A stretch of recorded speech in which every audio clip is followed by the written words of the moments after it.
Olá, boa noite. Eu sou William Galvão e começa agora o Jornal da Justiça desta segunda-feira, 6 de novembro. Segunda turma do Supremo valida a lei do Rio de Janeiro que autoriza que servidor seja ressarcido por despesas com advogado em processo decorrente da função. Pela norma, os valores deverão ser devolvidos em caso de condenação. Este é um dos destaques de hoje e você acompanha também nesta edição. Plenário do STF julga ação contra alterações em lei da Bahia que trata de licença ambiental. Conselho Nacional de Justiça aplica pena de censura a juiz por demora na libertação de um preso. E ainda, Tribunal de Justiça de Minas Gerais dá início a mais um mutirão para julgar processos criminais.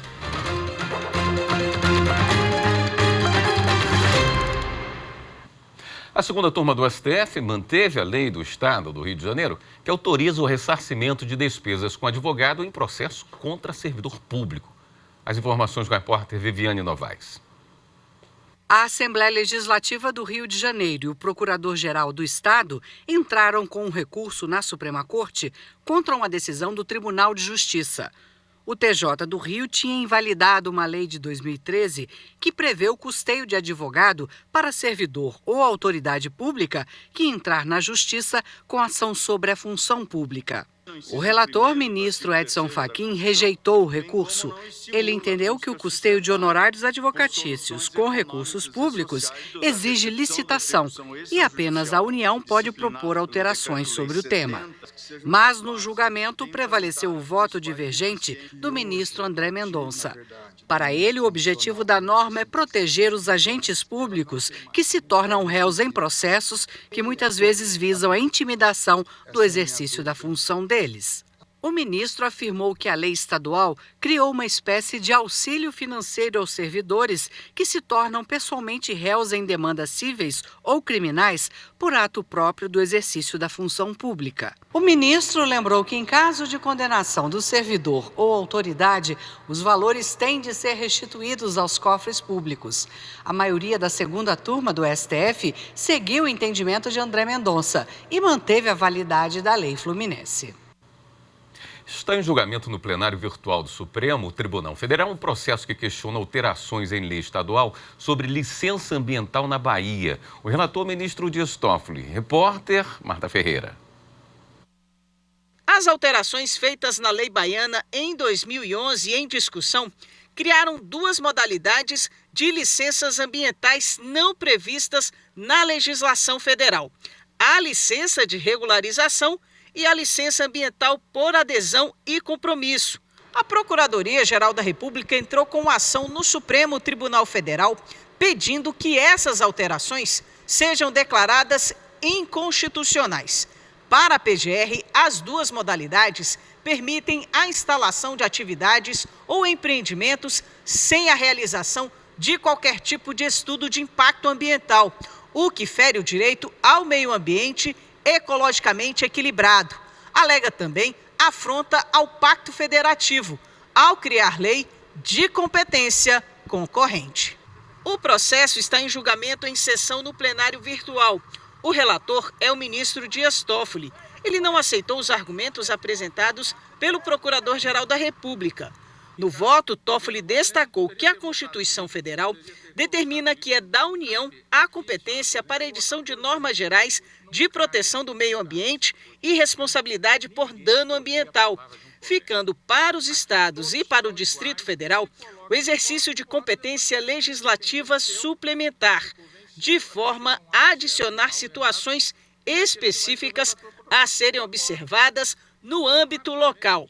O relator afirmou ainda que as licenças são referentes a formas específicas de licenciamento ambiental no estado da Bahia e que uma resolução do CONAMA abre uma série de possibilidades para que se definam procedimentos especiais para o licenciamento ambiental, levando-se em consideração as peculiaridades, os riscos e outras características do empreendimento ou atividade. Assim, Toffoli votou pela constitucionalidade dos dispositivos em questão. O ministro Alexandre de Moraes votou acompanhando o relator.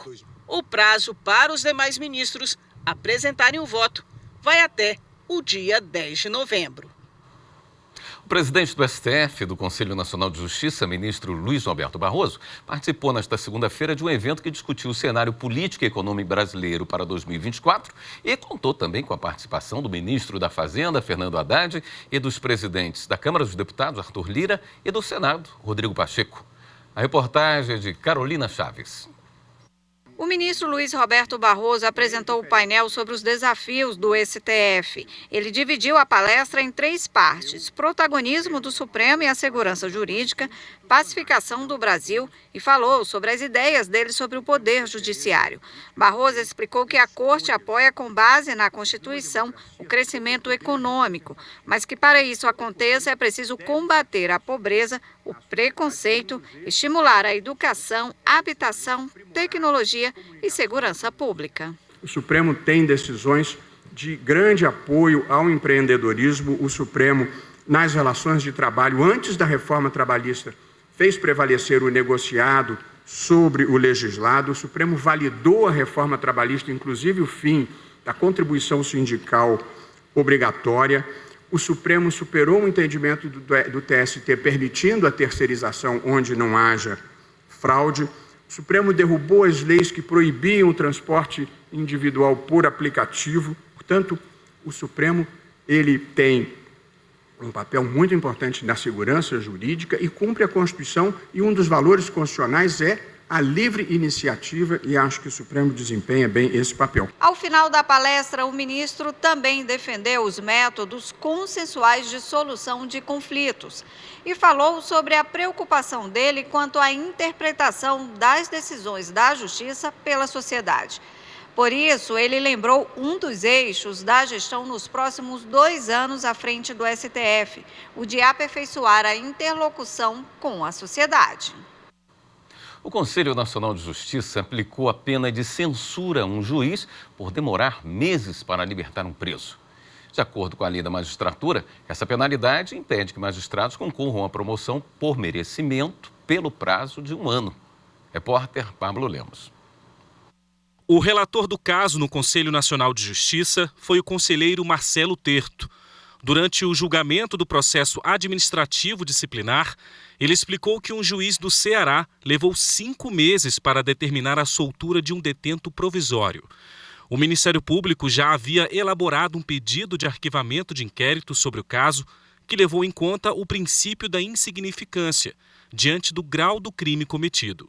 De acordo com a apuração do CNJ, o homem teria furtado roupas de uma loja de departamento em Fortaleza.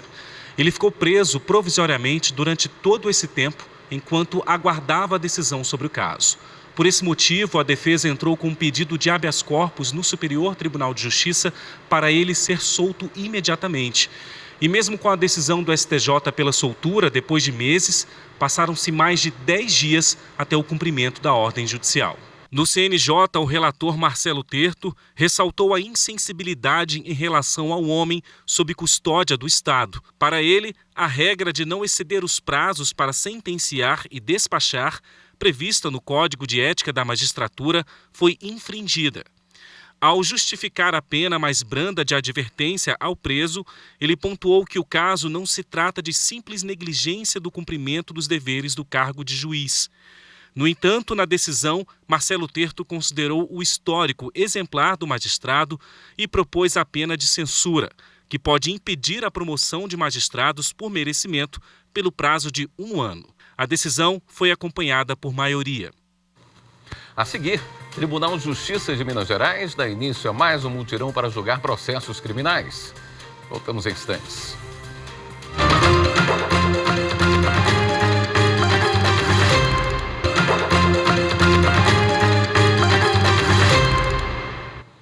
Em Minas Gerais, o Tribunal de Justiça deu início a mais um mutirão para julgar processos criminais.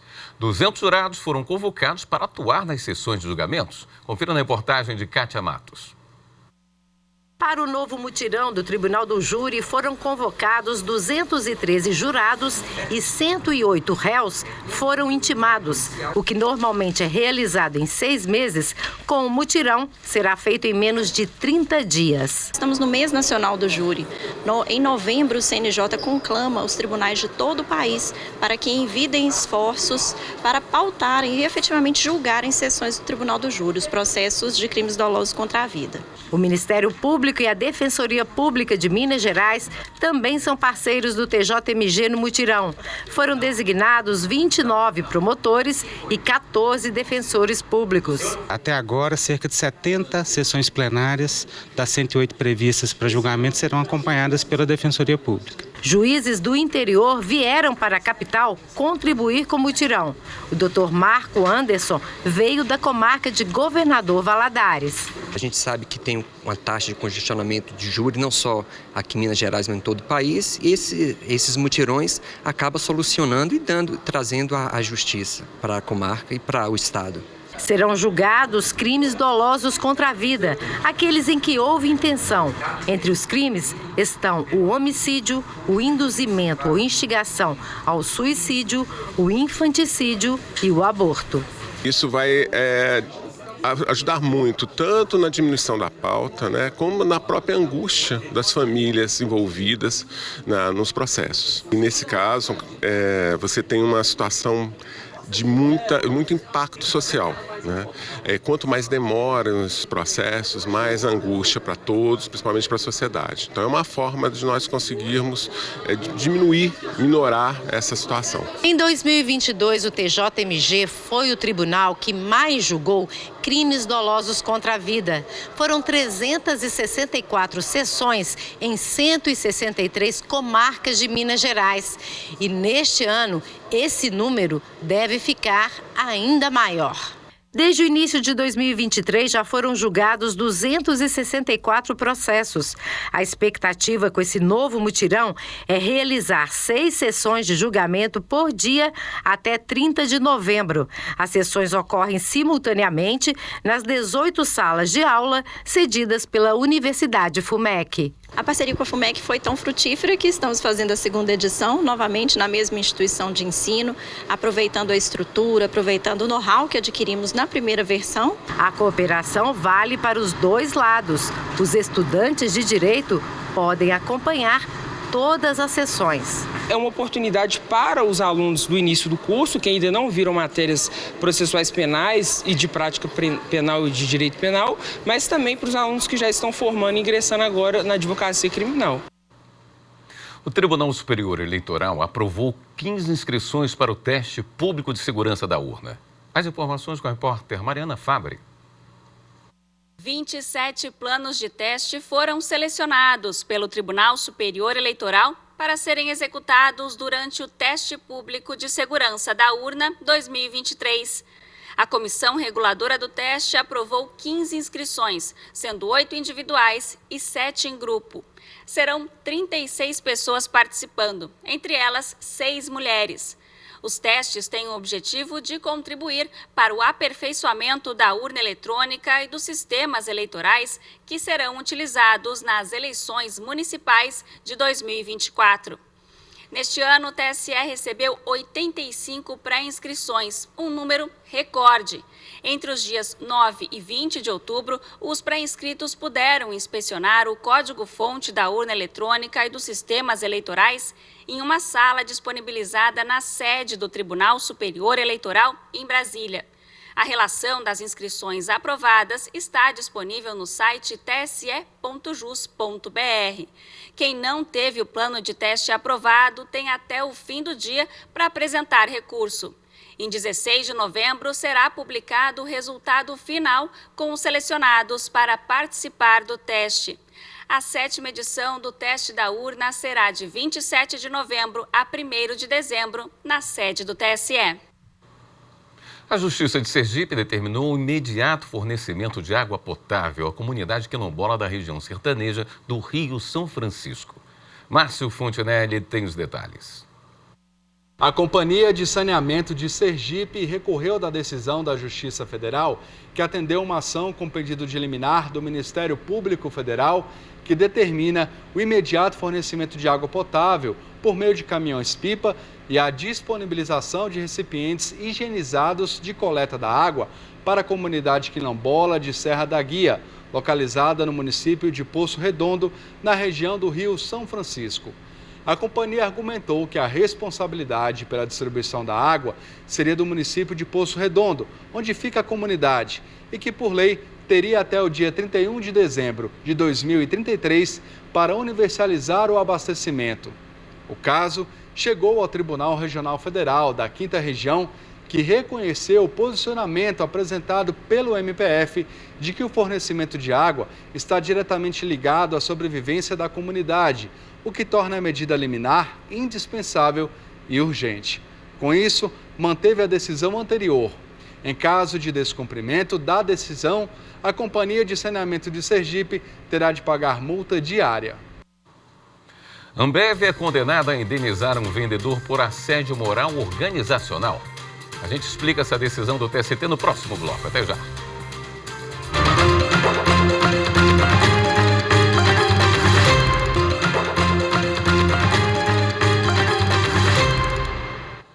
Há 3 anos, Nunes Marques tomava posse como ministro do Supremo Tribunal Federal. Em plena pandemia, ele foi o primeiro membro da corte a ser empossado por videoconferência em uma cerimônia sem convidados, como mostra o repórter Bruno Silveira.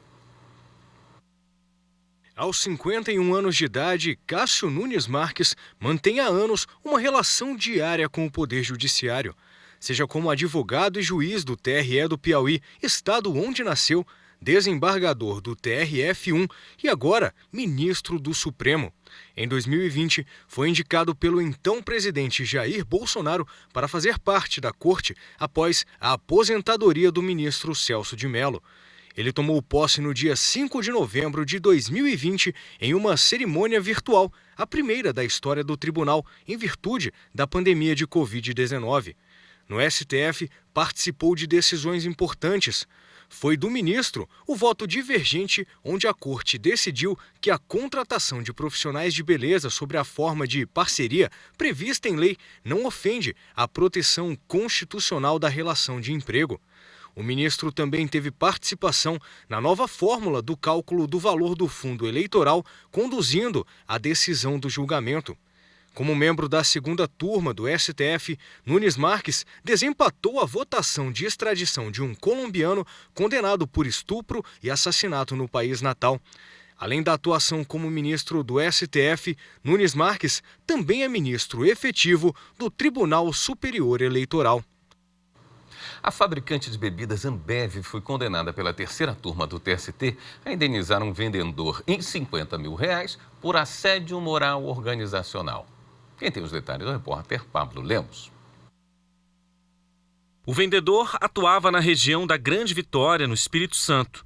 Na justiça, ele disse que as ofensas eram praticadas pelos supervisores, gerentes de vendas e outros vendedores. O empregado relatou que foi exposto a situações que feriram direitos básicos, como dignidade humana, respeito e ambiente sadio de trabalho.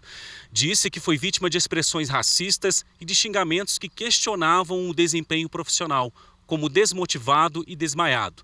Segundo o vendedor, o próprio gerente de vendas inventava apelidos pejorativos.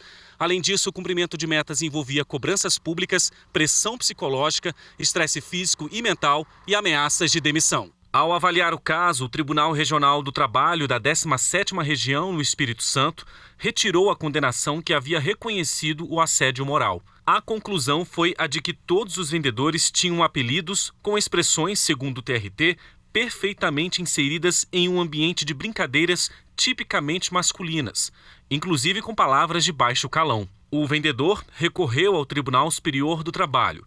Para o relator do caso, na 3ª turma, ministro Alberto Balazeiro, não é aceitável que agressões corriqueiras decorram de brincadeiras tidas como masculinas. Ele considerou que a situação retratada pelo TRT no processo mostra que houve omissão da empresa. No caso concreto, a situação retratada no acordo regional demonstra uma conduta patronal reiterada, omissiva, mascarada pelo véu injustificável do ânimo jocante, ou seja, a coisa jocosa que é posta como se fosse uma brincadeira, por meio do qual são reproduzidas com outras abusivas que degradam profundamente o meio de trabalho do reclamante. O relator apontou também que, conforme a Resolução 492 do Conselho Nacional de Justiça, que estabelece protocolo para julgamento com perspectiva de gênero, aquilo que é considerado como humor é reflexo de uma construção social. Essa construção revela a concepção ou pré-concepção de determinado grupo ou a realidade vivenciada por outros. Os ideais estereotipados do que seria tido como masculino no âmbito das organizações possuem efeitos deletérios para sujeitos que não se enquadram em padrão pré-concebido de masculinidade. Esse padrão, a seu turno, é essencialmente constituído e impõe às pessoas o desempenho de papéis de gênero, que contempla apenas o humor branco, hétero, cisnormativo, rico, que tem um tom de voz imponente e é provedor de família. Para o colegiado, as ofensas de cunho racial agravaram ainda mais a situação. Os ministros ressaltaram a necessidade de pôr fim à naturalização de práticas discriminatórias e de brincadeiras abusivas. Em decisão unânime, a terceira turma restabeleceu a condenação contra a Ambev, que vai ter de indenizar o vendedor em R$50 mil por dano moral. Não cabe mais recurso. Em Mato Grosso, um curso para juízes substitutos aborda a necessidade de ampliar a proteção aos idosos e também a investigação de crimes virtuais e cibernéticos. Repórter Maritza Fonseca. O Instituto Brasileiro de Geografia e Estatística, o IBGE, registra que 15% da população brasileira já ultrapassaram os 60 anos de idade, totalizando cerca de 33 milhões de pessoas idosas no país. E foi esse o ponto de partida para mais um módulo do curso oficial de formação inicial, o COF, para juízes substitutos do Poder Judiciário de Mato Grosso. A aula, ministrada pelo promotor de justiça Wesley Sanches Lacerda, abordou o tema proteção ao idoso, anacronismo e deficiência.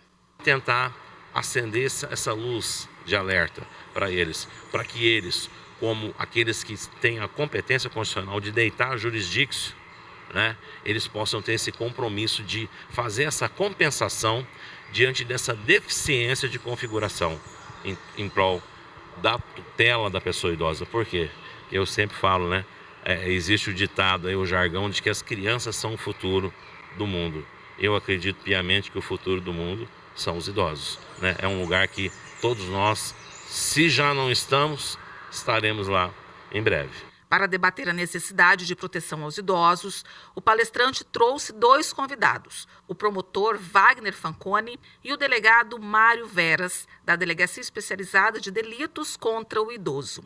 O primeiro destacou a falta de um microsistema eficaz para a proteção de pessoa com idade avançada.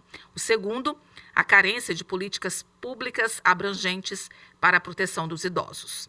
É necessário, sim, de políticas públicas que contemplem as pessoas idosas, que é um público que está crescendo de forma vertiginosa, né?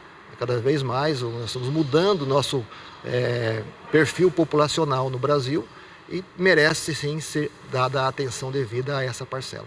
Trazer um pouquinho da realidade dessas violações dos direitos dos idosos para esse grupo que está se formando, que serão juízes em várias comarcas do nosso município. Eu acredito que vai auxiliar bem nessa proteção ao idoso. A investigação de crimes virtuais e cibernéticos também norteou outro módulo.